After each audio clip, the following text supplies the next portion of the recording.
to delete all comments on YouTube. Hi everyone, I'm here to assist you today. Without any delay, let's jump right in. First, open YouTube on your device. Make sure you're logged into your account.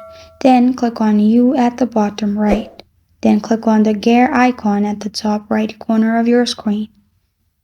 Then click on Manage All History in here.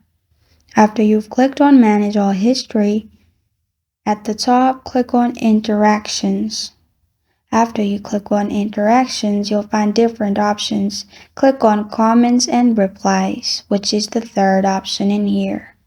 After you click on Comments and Replies, you'll find all the commented videos. Simply click on the cross mark at the top of the video, and then your comment will be removed. As you can see, deletion completed. You can repeat the process as much as you want. This is how to delete all comments on YouTube. Thank you for joining me today. If this video helps you out, please leave a like and subscribe for more. Got a question or want to suggest a topic? Comment below. Thank you for watching.